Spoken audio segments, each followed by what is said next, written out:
Chennai MC road பகுதியில் சாலையோர ஆக்கிரமிப்பு கடைகளை மாநகராட்சி அதிகாரிகள் அகற்றிய நிலையில் பாதுகாப்பு பணிக்கு சென்ற போலீசாருக்கும் கடை வியாபாரிகளுக்கும் இடையே வாக்குவாதம் மற்றும் தள்ளுமுள்ளு ஏற்பட்டது.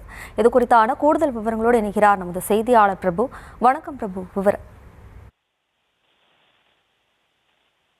வணக்கம். சாலையோர கடைகளை அகற்ற மாநகராட்சி அதிகாரிகளோடு பாதுகாப்பிற்காக போலீசார் வந்த நிலையில் சாலையோர வியாபாரிக்கும் போலீசாருக்கும் தள்ளுமுள்ளு ஏற்பட்டு அது மோதலாக மாறி இருக்கிறது. அதாவது வடசென்னை எம்சி ரோடு பகுதியில் ஸ்மார்ட் சிட்டி பணி கடந்த 3 ஆண்டுகளாக நடைபெற்று வருகிறது. இந்த பணிக்காக அந்த பகுதியில் சாலையோரம் கடை வைத்திருக்கக்கூடிய அந்த வியாபாரிகளின் கடையை மாநகராட்சி அதிகாரிகள் போலீசாரின் துணையோடு இன்று அகற்ற வந்திருக்கிறார்கள். அப்போது மாநகராட்சி அதிகாரிகளுக்கும்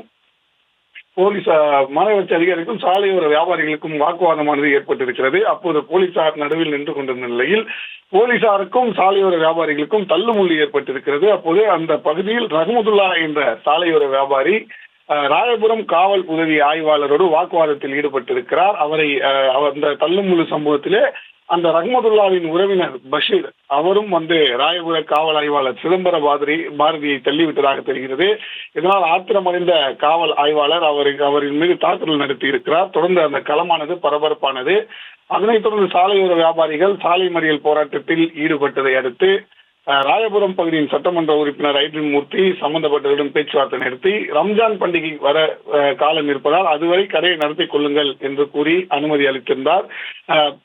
பாதுகாப்பிற்காக வந்த போலீசாருக்கும் சாலையோர வியாபாரிக்கும் தள்ளுமுள்ளு ஏற்பட்டு அது கைகலப்பு வரை சென்றது. அந்த பகுதியில் பரபரப்பை ஏற்படுத்தியது.